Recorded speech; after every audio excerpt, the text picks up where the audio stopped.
Hello नमस्कार जय हिंद। मैं कुलदीप कुमार और शिक्षा आरा में आपका स्वागत करता हूं। ठीक है, तो चलिए स्टार्ट करते हैं। फाइनली क्या होता है कि मैंने आपको नंबर सिस्टम पढ़ाया और नंबर सिस्टम में जितने कॉन्सेप्ट थे वो मैंने सारे कंप्लीट आपको करवा दिए। ठीक है, फिर मैंने आपसे ये कहा था कि एक कॉन्सेप्ट ऐसा बचा है डिविजिबिलिटी रूल में, जिसे आप करने के बाद दुनिया का ऐसा कोई भी डिविजिबिलिटी रूल नहीं होगा जिसे आप नहीं बना सकते, या फिर ऐसा कोई नंबर नहीं होगा जिसका डिविजिबिलिटी रूप आप नहीं बना सकते।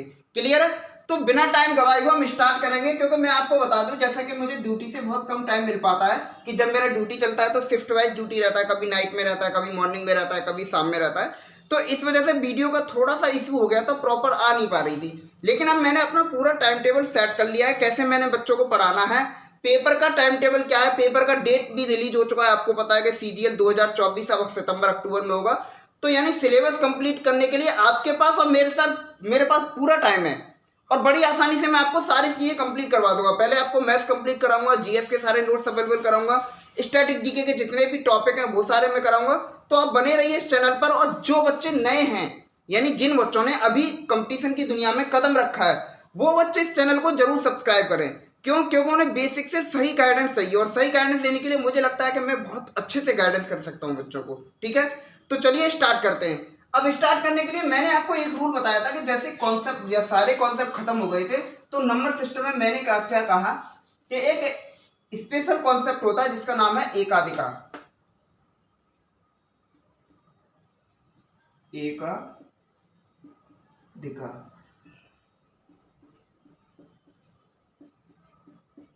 अब एकाधिका का मतलब क्या होता है? इसमें दो प्रकार होते हैं, एक होता है पॉजिटिव एकाधिका और एक होता है नेगेटिव एकाधिका। पॉजिटिव एकाधिका और नेगेटिव एकाधिका क्या क्या होता है एक बार जान लेते हैं। मैंने इधर लिख दिया पॉजिटिव एकाधिका,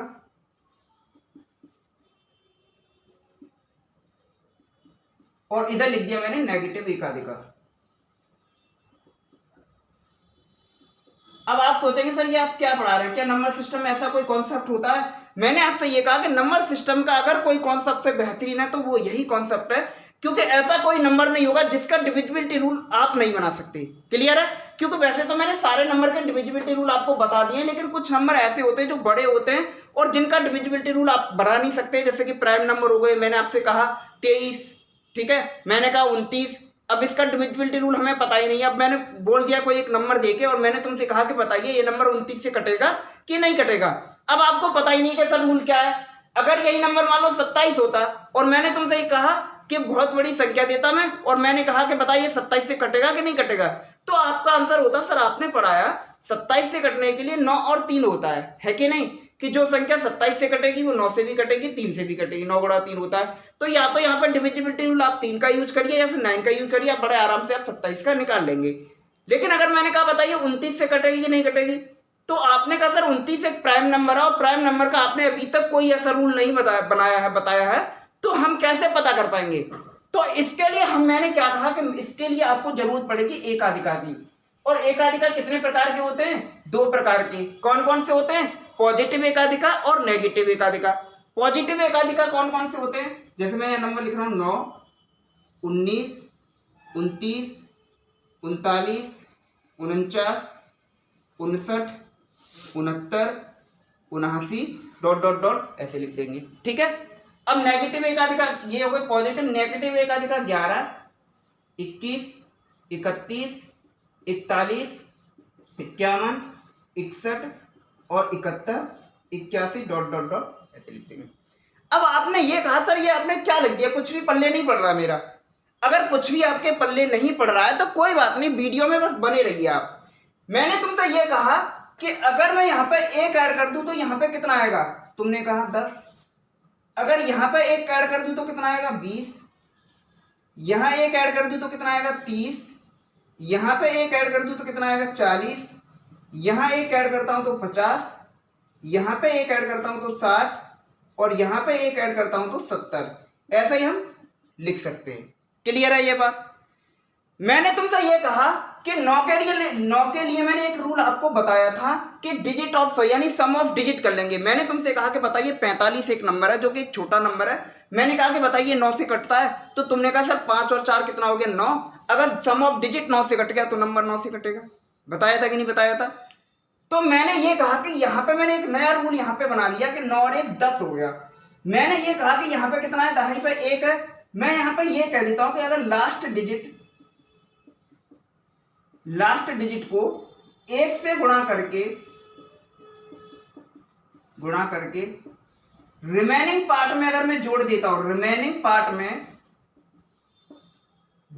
हूं, तो अगर वो नंबर 9 से कट गया तो संख्या 9 से कटेगी। अगर नंबर 9 से कट गया तो संख्या किससे कटेगी, 9 से कटेगी। मैं केवल एक ही के लिखवा रहा हूं, बाकी सब आपको मैं बताऊंगा केवल, ठीक है। तो आपने कहा सर कैसे, तो मैंने एक नंबर लिखा है एग्जांपल के तौर पे। पहले मैं 9 का ही रूल बता देता हूं आपको। मैंने कहा 4 5 6 3 2 और 7। क्लियर है, मैंने एक बहुत बड़ा नंबर ले लिया। तो मैंने कहा कि बताओ ये नंबर 9 से कटेगा कि नहीं कटेगा। तो एक रूल आपके पास ये था कि मैं सारे सम ऑफ डिजिट कर दूंगा। अगर डिजिट ऑफ सम किससे कट गया, 9 से कट गया, तो मेरा नंबर 9 से कटेगा। बताया था कि नहीं बताया था। मैंने अभी एक रूल बताया एक आदिका में कि 9 में जैसे मैंने 1 जोड़ा 10 आ गया, 10 का मैं दहाई लूंगा यानी कि 1 लूंगा यहाँ पे। और मैंने कहा कि लास्ट डिजिट को 1 से गुणा करके, यहाँ पे कितना था 1, लास्ट डिजिट को 1 से गुणा करके रिमेनिंग पार्ट में अगर मैं जोड़ देता हूं, और अगर वो रिमेनिंग पार्ट 9 से कट गया तो नंबर किससे कटेगा, 9 से कटेगा। जैसे अब 7 में मैं 1 से गुणा करूंगा तो कितना आ गया 7, इसमें जोड़ दूंगा तो कितना आ गया 45 639, यही आ गया।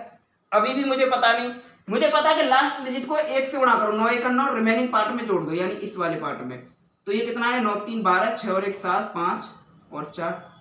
अभी भी मान लो आपको नहीं पता, रिमेनिंग पार्ट में अगर मैं 2 से गुणा करूं और 1 से गुणा करूं तो ये कितना आ गया 2, ये कितना आ गया 459।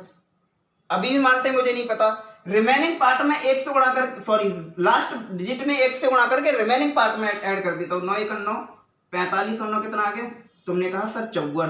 क्या बता सकते हो आपके 54 9 से कटता है कि नहीं कटता, तो तुमने कहा कि सर 54 9 से कट जाता है, इसका मतलब ये नंबर भी क्या होगा 9 से कटेगा।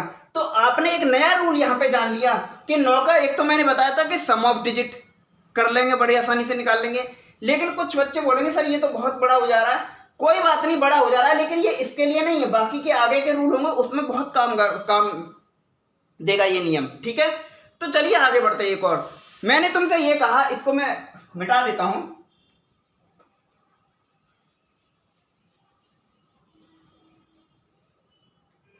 अब जैसे 19 और कितना आ गया, तुमने कहा सर 20। अब 20 का मैं क्या करूंगा, दहाई का अंक लूंगा यानी कि डिजिट, यानी कितना लूंगा 2। अब ये रूल क्या कहता है, मैंने मान लो कि एक संख्या, मान लो बहुत बड़ा संख्या लिख लेता हूं, जैसे 19 7 133 होता है कि नहीं होता। 19 7 कितना होता है 133 होता है, ठीक है। 19 7 133 होता है। अब मैंने कहा कि बताओ 19 यानी 133 है, वो 19 से कटता है कि नहीं कटता।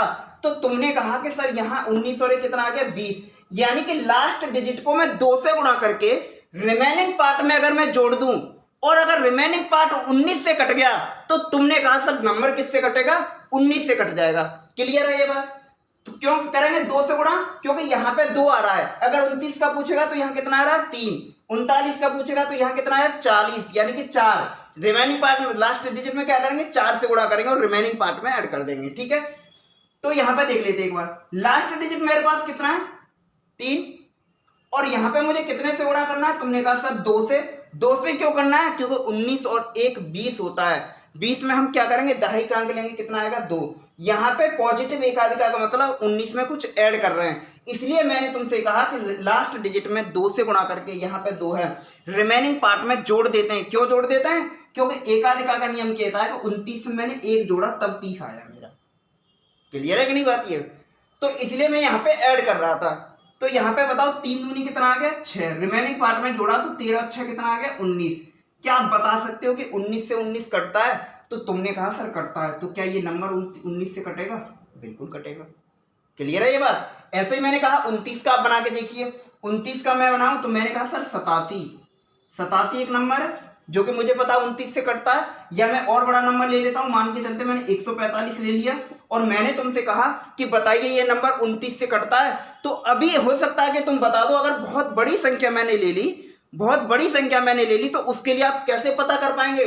तो मैं एक छोटे छोटे नंबर लेके आपको बता रहा हूं कि लास्ट डिजिट को 3 से गुणा करना है, क्योंकि 29 और कितना आ गया 30, यानी कि दहाई का डिजिट यहाँ पे कितना है 3। तो यहाँ पे लास्ट डिजिट को मैं 3 से गुणा करूंगा तो 5 3 15 और रिमेनिंग पार्ट में जोड़ दूंगा यानी इस 14 में, तो कितना आ गया 29। अब आप बता सकते हैं कि ये 29 से कटता है, तो तुमने कहा सर 29 से कटता है, इसकी वजह से क्या हुआ कि ये नंबर भी 29 से कटेगा। ये बात क्लियर है। तो उम्मीद करता हूँ ये सारी चीजें आपको बहुत अच्छे से समझ में आई होगी और इससे पहले आपने ये कॉन्सेप्ट कभी नहीं पढ़ा होगा, मैं लिख के दे रहा हूँ आपको। क्लियर है ये बात। तो अब मैंने कहा कि अब तो आप बना सकते हो। अभी कल को तुम्हें 49 का पूछ ले, 59 का पूछ ले, 69 का पूछ ले, 79 का पूछ ले, बड़े आसानी से बता दोगे। जैसे मान के चलो मैंने 59 से पूछ लिया आपको, बताइए एक बड़ा नंबर दे के मैंने कि बताइए ये नंबर 59 से कटेगा कि नहीं कटेगा, तो एक बच्चा बोलेगा सर 59 से कटने के लिए आपने सिंपल सा बताया। जैसे मैंने एक नंबर लिख दिया, मान लो 177, ठीक है। मैंने कहा कि बताओ बच्चों ये नंबर 59 से कटेगा कि नहीं कटेगा, तो तुम में से एक बच्चा खड़ा होगा और बोलेगा सर 59 और ये कितना आ गया 60, यानी लास्ट डिजिट को मैं 6 से गुणा कर दूं और रिमेनिंग पार्ट में जोड़ दूं, तो लास्ट डिजिट कितना है यहाँ पे 7 और यहाँ कितना है 6, 7 6 कितना हो गया 42 और रिमेनिंग पार्ट में मैंने ऐड कर दिया। तो आप बता सकते हो कि 59 से 59 कटता है, तो तुमने कहा सर बिल्कुल कटता है। अगर 59 से 59 कटता है तो मैं ये कह सकता हूं कि नंबर किससे कटेगा 59 से कटेगा। अब उम्मीद करता हूं कि एकाधिका का पॉजिटिव जो नियम है आपको बड़ी आसानी से समझ आया होगा। अब चलते हैं नेगेटिव की ओर, ठीक है। तो मैं ये थोड़ा मिटा देता हूं। अब देखो नेगेटिव क्या कहता है मेरा, नेगेटिव ये कहता है कि अगर 11 में से 1 घटाऊंगा तो कितना बचेगा, तुमने कहा 10, 21 में से 1 घटाऊंगा तो 20, 31 में से 1 30, 41 में से 1 40, 51 में 1 50, इधर 1 घटाऊंगा 60, इधर 1 घटाऊंगा कितना बचा 70 और ऐसे ये चलता रहेगा। तो अब आप ना किसी का भी रूल बना सकते हो, ऐसा बात नहीं है कि आप इन्हीं का। मैं तो ये कह रहा हूं दुनिया का ऐसा कोई नंबर बचा ही नहीं आपके पास जिसका आप क्या डिविजिबिलिटी रूल नहीं बना सकते। पेपर में कैसे सवाल आया वो सवाल भी हम लेके आऊंगा, क्योंकि कंप्लीट थ्योरी ऐसे ही हो जाएगी जैसे डिविजिबिलिटी रूल आपका कंप्लीट होने वाला है। जैसे डिविजिबिलिटी रूल आपको कंप्लीट हो जाएगा, मैं क्या करूंगा कम से कम 50-60 सवाल आपको यही क्लास में करवाऊंगा। उसके बाद क्या होगा कि बाकी 50-60 सवाल मैं आपको पीडीएफ प्रोवाइड करा दूंगा और जिससे आप आसानी से अपना प्रैक्टिस कर सकते हैं। फिर हम क्या करेंगे सम ऑफ नंबर ऑफ डिजिट पढ़ेंगे, यानी कि इसमें बताइए कितने डिजिट है, कोई एक नंबर दे देगा बताइए 1 से लेकर 15 तक बताओ कितने डिजिट होंगे, ऐसे नंबर आते हैं 1 2 3 4 5 6 7 8 ऐसे लिखेंगे, कितने डिजिट आते हैं वो अगला कॉन्सेप्ट रहेगा, ठीक है। उसके बाद हम यूनिट डिजिट पढ़ेंगे, उसके बाद हम टाइम्स पढ़ेंगे कि बताइए इस 1 से लेकर 100 तक 2 कितनी बार आता है, 1 से लेकर 9999 तक 5 का अंक कितनी बार आता है, वो सारी चीजें भी आती हैं। तो बहुत ही बेहतरीन चीजें आपको पढ़ने के लिए मिलेगी और ऐसी चीजें मिलेंगी जिससे आप पहले कभी पढ़ाई नहीं आपने। क्लियर है ये बात। तो चलिए स्टार्ट करते हैं। अब 11 का रूल मुझे पता है, इसलिए मैं 11 का रूल तो मुझे पता ही है कि एकांतर क्रम में ऐड करते हैं और उसके बाद हम डिफरेंस ले लेते हैं और संख्या 11 से कट गई तो ये 11 से कट जाता है। अब इसमें देखो 11 है, अब मुझे एक चीज बताओ 11 में से अगर मैं 1 घटाता हूं तो कितना बचेगा 10, 21 में 1 घटाता हूं कितना बचेगा 20, 31 में 1 घटाता हूं कितना बचेगा 30, 41 में से 1 घटाऊंगा 40, 51 में 1 50 और इधर 1 60 और ये ऐसे चलता रहेगा। क्लियर है ये बात। अब आपने यहाँ पे एक चीज नोटिस करी, जैसे मुझे एक चीज पता है कि 11 का रूल मैंने आपको पहले ही बता चुका हूं, तो अगर आप कहोगे कि सर एकाधिका से 11 का रूल भी बना सकते हैं तो बिल्कुल बना सकते हैं। तो ऐसे मैंने एक नंबर लिखा जो 11 का डिविजिबिलिटी है, मैंने कहा कि 1331, ये 11 से नंबर कटता है, मैंने मान लिया कि ये नंबर 11 से कटता है। क्लियर। अब ये एकाधिका का यूज कैसे करेंगे हम, तो मुझे यहाँ पे एक चीज बताओ कि 11 में से 1 घटाएंगे तो कितना बचा 10, यहाँ पे कितना दहाई का अंक 1 है कि नहीं है, यानी कि लास्ट डिजिट में अगर मैं 1 से गुणा करूं, लास्ट डिजिट में अगर मैं 1 से गुणा कर देता हूं और रिमेनिंग पार्ट से घटा देता हूं, क्यों घटाऊंगा, क्योंकि यहां पे मैं 1 घटा रहा था, यहाँ पे पॉजिटिव एकाधिका में क्या हो रहा था कि 1 जोड़ रहा था मैं, इस वजह से हम जोड़ रहे थे और यहाँ पे क्या करूंगा मैं घटाऊंगा, यानी लास्ट डिजिट में 1 क्यों करेंगे गुणा 1 से, क्योंकि यहाँ पे 1 है, तो 1 1 1, तो यहाँ कितना बचा, तुमने कहा सर 132 बचा। मैंने कहा कि नंबर 11 से कटता है, तो मैंने तुमसे कहा कि अभी भी मान लेते कि नंबर 11 से नहीं कटता, मैं और चेक करना चाहता हूं, तो क्या करना है मुझे लास्ट डिजिट को 1 से गुणा करना है, यहाँ 2 है लास्ट डिजिट, यहाँ पे कितना 1 2 यानी करेंगे गुणा तो कितना आ गया 2 और रिमेनिंग पार्ट से घटा देना है तो कितना आ गया 11। अब क्या आप बता सकते हो कि 11 से 11 कटता है, बिल्कुल कटता है। तो यहाँ पे मैंने कॉन्सेप्ट आपको सिखा दिया कि जब भी हम निकालेंगे एकाधिका से किसी भी रूल बनाएंगे तो बड़ी आसानी से हम ये सारी चीजें बना सकते हैं। क्लियर है। अब जैसे मैंने एक नंबर और लिख दिया, मैंने तुमसे कहा 147, अब 147 21 से कटता है कि नहीं कटता? यहाँ पे 21 है, मैंने कहा कि 147 जो है वो 21 से कटता है कि नहीं कटता? तो तुमने कहा कि सर 21 में से 1 घटाता हूं तो कितना बचा? 20 बचा कि नहीं बचा? यानी कि यहाँ पे दहाई का अंक कितना है? 2। यानी कि मैं ये कॉन्सेप्ट ये बना सकता हूं कि लास्ट डिजिट को 2 से गुणा करके, लास्ट डिजिट को 2 से गुणा करके तो कितना आ गया? 14। रिमेनिंग पार्ट से घटा देता हूं, यानी इस 14 में से घटा देता हूं तो कितना बनेगा? 0। क्या आप मुझे बता सकते हो कि 21 से अगर मैं 0 में भाग लगाता हूं तो कट जाएगा? बिल्कुल कट जाएगा। अगर ये नंबर 0 21 से कट गया तो कह सकता हूं कि 147 भी 21 से कटेगा। अब उम्मीद करता हूं कि एकाधिका के सारे कॉन्सेप्ट आपको क्लियर हो गए होंगे। अगर आप चाहो तो मैं 51 का बना के दिखा सकता हूं, 71 का। चलो एक नंबर ये देख लेते हैं। 71 में से घटाएंगे कितना बचा? 70 बचा। क्लियर है ये बात? अब मैं आपको बताता हूं, यहाँ पर 71 में मैंने 1 घटाया, 70 बचा। और मैं ये कहता हूं कि मैं एक कोई नंबर लिख देता हूं। मान लो मैंने एक नंबर लिख दिया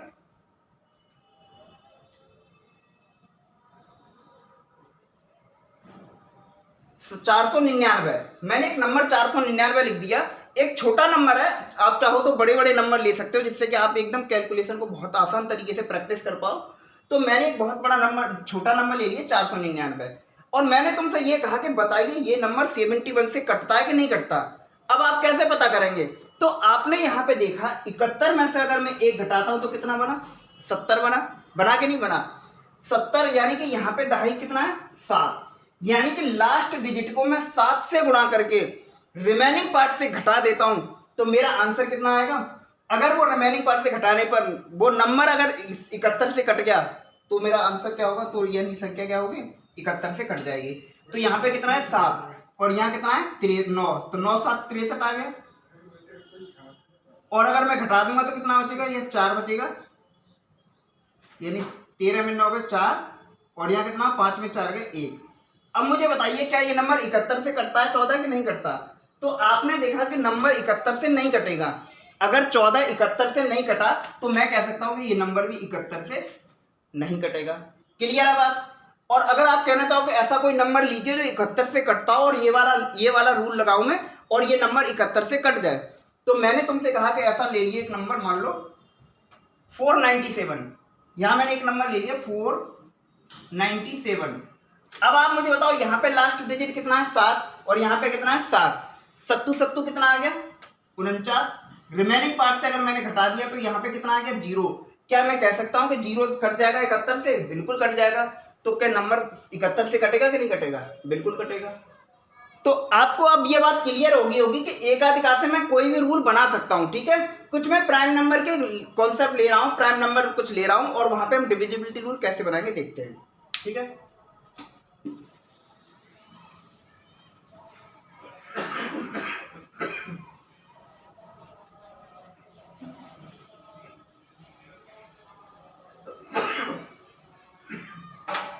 अब जैसे मैंने नंबर लिखी, जैसे प्राइम नंबर लिखा मैंने 13 17 19 और मान लो 23 और ये ऐसे करके प्राइम नंबर मैंने लिख दिए हैं। ठीक है, मैं कुछ एक नंबर बताऊंगा, उसके बाद आपको सारे क्वेश्चन खुद करके देखने हैं कि जो मैंने रूल बनाया है उससे सारे डिविजिबिलिटी रूल बनते हैं कि नहीं बनते। क्लियर है?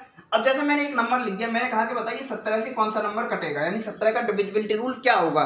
तो तुमने कहा कि 17 का डिविजिबिलिटी रूल मुझे डायरेक्ट पता नहीं है बट मैं बना सकता हूँ। कैसे बना सकता हूँ?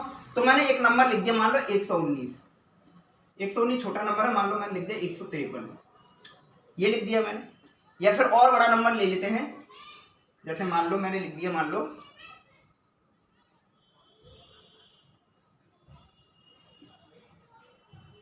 544।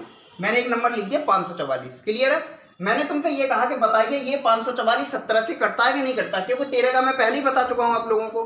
तो आपने कहा कि 17 का कोई रूल तो आपने बताया नहीं है, तो मैं बनाऊंगा कैसे? तो मैंने तुमसे कहा कि मैंने एकाधिका वाला कॉन्सेप्ट पढ़ाया था और उस कॉन्सेप्ट का यूज करके आप ये पता कर सकते हैं कि ये 544 17 से कटता है कि नहीं कटता। 17 यानी 544 एक छोटा नंबर है, इसलिए आपको ये लगेगा कि सर ये तो मैं डायरेक्ट पहाड़ा करूंगा, मैं भाग दूंगा और बड़े आसानी से निकाल लूंगा। बट अगर नंबर बहुत बड़ा आ जाए तो फिर आप क्या करेंगे? क्लियर है ये बात? तो छोटे छोटे नंबर लेके मैं आपको कॉन्सेप्ट क्लियर करवा रहा हूँ, बाकी प्रैक्टिस आपको खुद ही करनी है, क्योंकि आप प्रैक्टिस करेंगे तो चीजें बेहतर कर पाएंगे। क्लियर है? ठीक है, चलिए आगे बढ़ते हैं। और मैं आपको बता दूं जब भी मुंह खोलोगे एक ही बात बोलोगे, मास्टर जी देखे बहुत लेकिन तुमसा नहीं देखा। ये मैं पक्का लिख के दे रहा हूँ, क्योंकि मेरे पढ़ाने के बाद ऐसा कोई कॉन्सेप्ट ऐसा नहीं होगा जो आप ना कर पाए। क्लियर है? तो चलिए स्टार्ट करते हैं। अब मुझे बताओ कि 17 है यहाँ पे, तो मैं अगर 17 को 3 से गुणा करता हूँ तो कितना आएगा? 51 आएगा कि नहीं आएगा? अब मुझे बताओ कि ये एकाधिकार का नियम फॉलो कर रहा है कि नहीं कर रहा? तुमने बोला हाँ सर, अगर 51 में 1 घटा दूंगा तो कितना आएगा? 50। यानी कि मैं ये कह सकता हूं कि लास्ट डिजिट को तुम 5 से गुणा करो और रिमेनिंग पार्ट से घटा दो तो ये नंबर 17 से कट जाएगा। तो यहां पे लो, यहां कितना है? 5 और यहां कितना है? 4। तो 5 चौक कितना आ गया? 20। घटाएंगे तो कितना बचा? 4। 5 में 2 घटाएंगे 3। अब मुझे बताओ कि ये 34 जो है वो 17 से कटता है कि नहीं कटता? तो तुमने कहा कि 17 दूनी 34 होता है। अगर ये नंबर 17 से कट गया तो मैं ये कह सकता हूं कि 544 भी 17 से कटेगा। अब आपने ये देखा होगा कि आपने 3 से गुणा क्यों किया। मैंने इसलिए किया क्योंकि मैं आपको यहाँ पे बता देता हूँ थोड़ा सा। मुझे बताओ जब भी कोई प्राइम नंबर होगा तो 2, 4, 6, 8, 0, 5 उसका यूनिट डिजिट यानी इकाई का अंक 2, 4, 6, 0, 8 ये कभी नहीं हो सकता किसी भी प्राइम नंबर का। ये बात क्लियर है? तुमने कहा कि सर क्या क्या हो सकता है, तो मैंने तुमसे कहा कि होने के लिए क्या होना चाहिए? 1 हो, 3 हो, 7 हो और 9 हो। ये डिजिट ऐसे हैं, ये वाले नंबर ऐसे हैं कि कोई भी प्राइम नंबर होगा तो लास्ट में इन्हीं चारों में से कोई ना कोई डिजिट होगा। जैसे 19 क्या एक प्राइम नंबर है? 17 क्या एक प्राइम नंबर है? 71 क्या एक प्राइम नंबर है? 13 क्या एक प्राइम नंबर है कि नहीं? तो आपने देखा कि 9, 7, 1, 3 यानी इनके अलावा कोई भी अगर प्राइम नंबर होगा, अगर कोई भी प्राइम नंबर होगा तो इनके अलावा चारों नंबर के अलावा यूनिट डिजिट उसका कोई और नहीं होगा। क्लियर है ये बात? अब मुझे बताया कि ऐसे इसका मैं बनाऊंगा तो बड़ी आसानी से बन जाएगा, इसका आसानी से बन जाएगा, बट 17 और 13 का जब भी मैं बनाऊंगा तो मैं 3 से गुणा कर लूंगा, क्योंकि 17 × 51 या तो मेरा यानी 50 से 1 ज्यादा रहे या 50 से 1 कम रहे, तभी हम क्या करते हैं? एकाधिकार लगा पाते हैं। 13 है मेरे पास तो मैं 3 से गुणा करके बना लूंगा इसको 39। अब 39 और ये कितना आ गया? 40। यानी मैं ये कह सकता हूं कि लास्ट डिजिट को 4 से गुणा करूं मैं, है कि नहीं? यानी मेरे 13 का अगर डिविजिबिलिटी रूल बनाऊंगा तो आपने कहा सर 13 का मैंने 3 से गुणा किया 39 हो गया, 39 में 1 जोड़ूंगा तो 40 हो गया। अगर लास्ट डिजिट को मैंने 1 से यानी 4 से गुणा कर दिया और रिमेनिंग पार्ट में जोड़ दिया, क्यों जोड़ेंगे? क्योंकि मैंने यहाँ पे 39 में 1 जोड़ा है, रिमेनिंग पार्ट में अगर मैंने जोड़ दिया, अगर यानी जोड़ने के बाद जो नंबर आएगा वो अगर 13 से कट गया तो मैं ये कह सकता हूं कि नंबर 13 से कटेगा। क्लियर है? तो उम्मीद करता हूं आपको यहां तक क्लियर हो गया होगा। तो एकाधिकार का जो कॉन्सेप्ट है वो भी मैंने आज क्लियर करवा दिया है। उसके अलावा कुछ बेसिक कॉन्सेप्ट और रहते हैं जो डायरेक्ट आपको पता होना चाहिए, क्योंकि अगर डायरेक्ट आपको पता रहेंगे तो पेपर में कई बार सवाल ऐसे आ जाते हैं कि अगर आपको डायरेक्ट कॉन्सेप्ट पता है तो सवाल को आप 2 से 3 सेकंड में बना सकते हैं। क्लियर है? तो वो भी मैं लिखवा देता हूं आपको।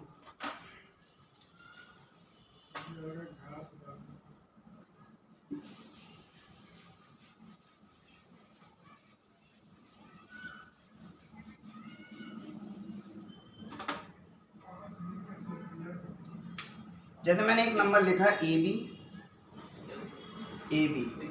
यानी कि कोई भी 2 नंबर की संख्या उसे 2 बार मैं रिपीट करता हूँ, 2 नंबर की संख्या को मैं 2 बार रिपीट करता हूँ तो इसको मैं क्या लिख सकता हूँ? तो तुमने कहा सर AB00 प्लस AB, और अगर मैं AB कॉमन ले लेता हूँ तो क्या बनेगा? 100 प्लस 1, तो AB इंटू का 100 प्लस 1 यानी कि 101।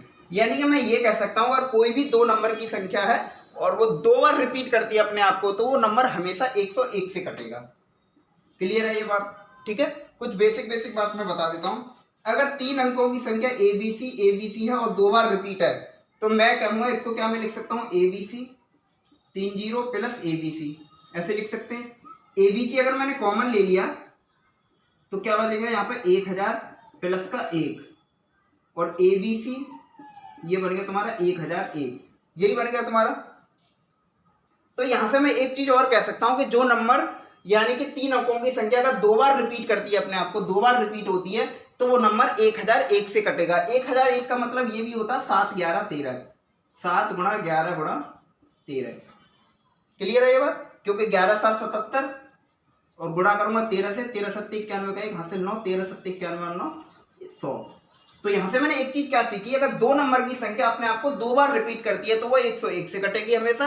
अगर तीन नंबर की संख्या है, तीन अंकों की संख्या अगर आपको दो बार रिपीट करती है तो वो हमेशा 1001 या 7 11 13 से कटेगी। कभी कभी इतना छोटा सवाल पूछ लेता है कि बताइए यानी कि 243 243 एक नंबर दे दिया तुमको, मान के चलते एग्जांपल ले लेता हूं मैं, 243 243 एक नंबर दे दिया, ऑप्शन आपको दे दिया 7 11 13 या 1001, यानी कि वो ओनली दे देगा, ओनली 7 ओनली 11 और ओनली 13, ठीक है।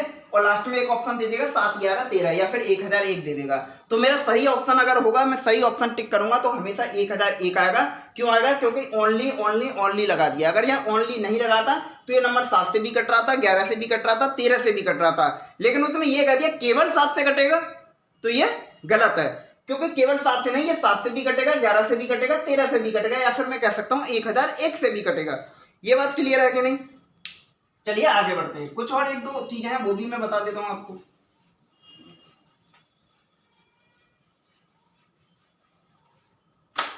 जैसे मान लो मैंने दो अंकों की संख्या 3 बार रिपीट कर दी, ए बी और ए बी। मैंने कहा दो अंकों की संख्या है, 3 बार रिपीट है, तो बताइए ये नंबर किससे कटेगा। तो यहां पे मैं एक चीज देखूंगा, यहां पे मैंने देखा ए बी 1 2 3 4 4 0 1 2 3 4, फिर A B 00 plus A B, इसको मैं ऐसे लिख सकता हूं। और अगर मैंने ए बी यहां से कॉमन ले लिया तो तुमने कहा सर 10,000 प्लस 100 और प्लस का 1, तो ये कितना आएगा? ए बी अगर मैंने कॉमन ले लिया तो तुमने कहा सर यहाँ 100 ऐड कर लेता हूँ, यहाँ 1, तो ये बनेगा 1 0 1 0 1, ये बनेगा, है कि नहीं? यानी कि अगर दो अंकों की संख्या को मैं 3 बार रिपीट करता हूं तो वो हमेशा 1 0 1 0 1 से कटेगी। क्लियर है ये बात? अब इसको मैं क्या लिख सकता हूं, ये तुम्हारा मल्टीपल होता है 91 गुणा 111 का। आप एक बार करके देखेंगे, खुद ही आपको पता चल जाएगा। 91 को क्या मैं लिख सकता हूं? 7 गुणा 13, और इसको मैं लिख सकता हूं 3 गुणा 37। 37 कितना होता है? 111 होता है। तो यानी मैं ये भी कह सकता हूं कि जो दो नंबर की संख्या होगी, 2 डिजिट की जो संख्या होगी, और उसको मैं 3 बार रिपीट करता हूं तो वो नंबर 7 से भी कटेगा, 13 से भी कटेगा, 3 से भी कटेगा, 37 से भी कटेगा। एक बार देख लेते हैं। एग्जांपल के तौर पे मैंने 22 23 ले लिया, 23 23 और 23। अब आप मुझे बताओ कि ये नंबर 3 से कटेगा, तो 3 और 2 5 और 3 8 और 2 11 और 3 11 और 3 कितना आ गया? तीनों तो 5 और 5 10 और 5 15 है, यानी 15 3 से कटता है। तुमने कहा सर बिल्कुल कटता है। अगर 15 3 से कटेगा तो नंबर मेरा किससे कट जाएगा? 3 से कटेगा, है कि नहीं? ऐसे ही 7 से भी देख लेना, 11 से देख लेना, और 37 से भी देख लेना। 7 का रूल पता, 3 3 का पेयर बनाऊंगा, डिफरेंस अगर 7 से कट गया तो नंबर 13 से कटेगा, 7 से कटेगा, 13 से भी कटेगा और 11 से भी कटेगा, ये भी रूल होता है। 37 से भी आप करके देख लेना। क्लियर है? तो उम्मीद करता हूं आपको ये पॉइंट भी समझ आया होगा। तो चलिए आगे बढ़ते हैं। कभी कभी क्या होता है कि एक ही नंबर होता है और उसको 6 बार रिपीट किया जाता है। जैसे मैं बता देता हूं,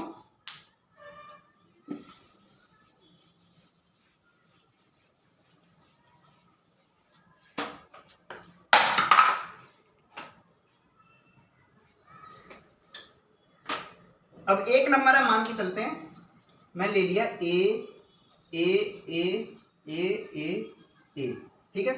ये 6 अंकों की संख्या, एक नंबर को 6 बार रिपीट किया गया है। तो बताइए ये नंबर किससे कटेगा? तो बड़े आसानी से निकाल सकते हो, इसमें ज्यादा कुछ है नहीं है। 3 से भी कट जाएगा, 7 से भी कट जाएगा, 11 से भी कट जाएगा, और ये तुम्हारा 37 से भी कट जाएगा, और तुम्हारा 13 से भी कट जाएगा। कैसे कट जाएगा? 13 से काटने के लिए 3 3 का पेयर बनाऊंगा, डिफरेंस करूंगा, कितना आएगा? 0। डिफरेंस अगर 13 से कट गया, यानी कि 37 तो 13 से कट जाता है कि नहीं कटता, तो नंबर किससे कटेगा? 13 से कटेगा। क्लियर है? ये बात भी आपको पता होना चाहिए, ठीक है। एक बहुत ही इंपॉर्टेंट क्वेश्चन कभी कभी पूछा जाता है, जो कि हाल फिलहाल पेपर में तो नहीं आया है, लेकिन आज से 1 साल 2 साल पहले जब सीजीएल का मेंस हुआ था उसमें वो क्वेश्चन पूछा गया था। वो क्वेश्चन क्या है, मैं बहुत ही अच्छे तरीके से आपको बता देता हूँ। जैसे यहाँ पे एक अगर नंबर तुम्हारे पास है, मैं लिख देता हूँ, कोई भी अगर प्राइम नंबर होता है, यानी किसी भी प्राइम नंबर से, यहां लिखता हूं मैं, किसी भी प्राइम नंबर मतलब अभाज्य संख्या, प्राइम नंबर से किसी संख्या को भाग देते हैं, किसी संख्या को भाग देते हैं किसी भी प्राइम नंबर यानी किसी भी अभाज्य संख्या से किसी संख्या को भाग देते हैं और वो नंबर प्राइम नंबर से एक बार कम रिपीट हुआ हो, और वह नंबर यानी वह संख्या प्राइम नंबर यानी अभाज्य संख्या है जिससे मैं भाग दे रहा हूं, प्राइम नंबर से एक कम बार रिपीट हुआ हो, एक कम बार रिपीट हुआ हो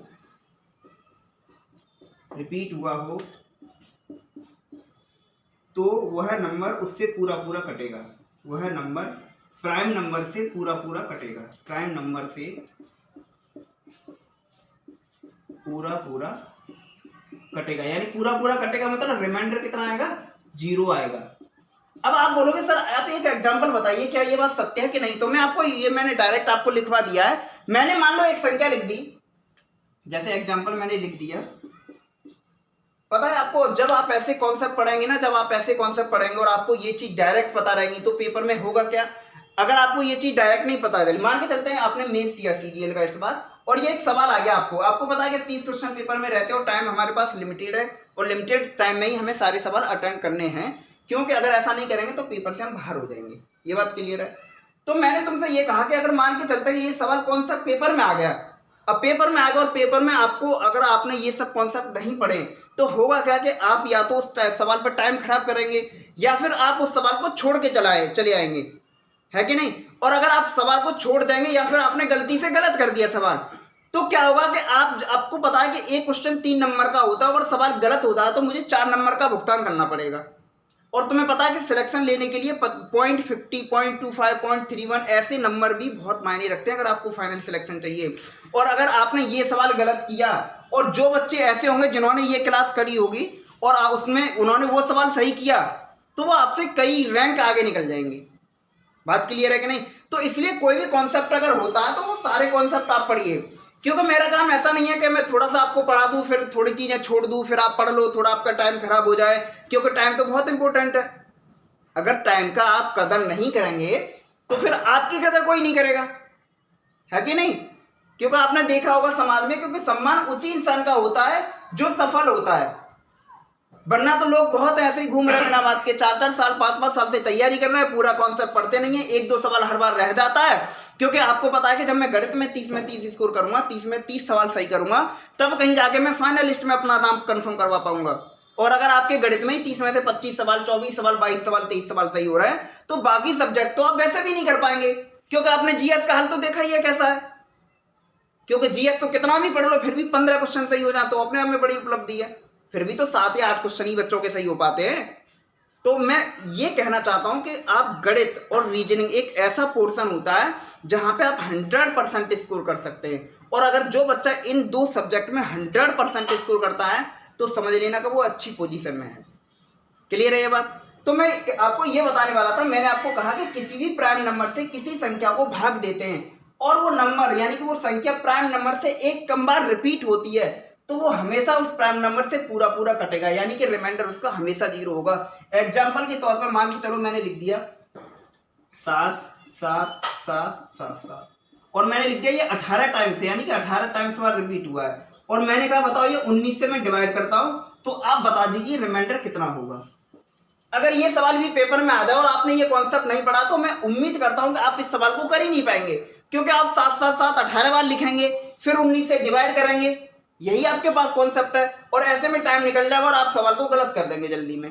तो मैंने कहा कि यहाँ पे कितना है 19, और कितने बार रिपीट हुआ है 18 बार, यानी एक कम बार रिपीट होता है, तो ऐसे सवाल का आंसर 0 आता है, यानी रिमाइंडर इसका कितना आएगा 0 आएगा।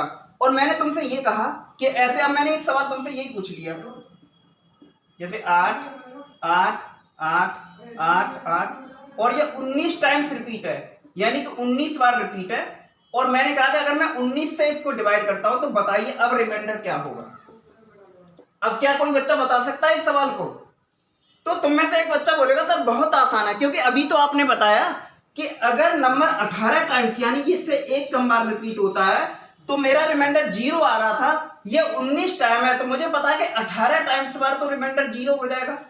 एक टाइम्स कितना बचा 7, यानी तो मेरा रिमाइंडर कितना आ गया, सॉरी 8, तो रिमाइंडर मेरा कितना आ गया 8। ये मेरा आंसर आ गया। अब सोचो अगर ये कॉन्सेप्ट तुमने नहीं पढ़ा तो बस पेपर में भाग लगाते रह जाओगे और ऐसे टाइम निकल जाएगा और पेपर में सवाल गलत हो जाएगा, और मान के चलो सही हो भी गया तो भी तुमने क्या उखाड़ लिया, क्योंकि पेपर में सवाल तो और भी हैं, वो भी अटेम्प्ट करने पड़ते हैं। क्लियर है? तो मैं आपको वही सिखाना चाहता हूँ कि हमें क्या करना है कि सारे कॉन्सेप्ट आने चाहिए, क्योंकि अगर सारे कॉन्सेप्ट आपको पता रहेंगे तो आप पेपर में बहुत अच्छे से अटेम्प्ट कर पाएंगे पेपर को, क्योंकि कॉन्फिडेंस लेवल तभी बढ़ता है जब सारी चीज़ें आपको पता हो, है कि नहीं? नहीं तो आप अगर नई जगह जाएंगे, किसी को जानते नहीं, किसी को पहचानते नहीं, तो अपने आप में एक फीलिंग आती है कि मैं बोलूँगा पता नहीं क्या होगा क्या नहीं होगा, ऐसी चीज़ें आती हैं। और आप अगर पहले कई बार उस रास्ते पर जा चुके हैं या फिर कई बार किसी मार्केट में जा चुके हैं, तो आपको अगर कुछ भी खरीदना है आपको पता रहेगा मुझे यहाँ से ये चीज़ लेनी है, वहाँ से ये चीज़ लेनी है, वहाँ से ये चीज़ लेनी है, बड़ी आसानी से जल्दी मार्केट करके अपने घर पे आ जाऊँगा। तो ऐसे ही सवाल रहते हैं, ऐसे ही पेपर रहता है कि अगर आपको सारे सवालों के बारे में पता है, कोई नया सवाल बनेगा आपके कॉन्सेप्ट क्लियर है, तुरंत आप कर पाओगे। तो मैं वही बताता हूँ कि चीज़ें सारी पढ़ो, ठीक है? अब ये 19 की जगह ऐसा नहीं कि यहाँ प्राइम नंबर 7 भी हो सकता था, 5 भी हो सकता था, बट रिपीटेशन एक बार कम होता है। जैसे 7 होता तो मैं यहाँ लिख देता यहाँ पे, मान लो 9 9 9 9 9 1 2 3 4 5 6। अब ये नंबर यहाँ पर रिमाइंडर तुमसे पूछता तो तुम कहते 0 होगा। क्यों होगा?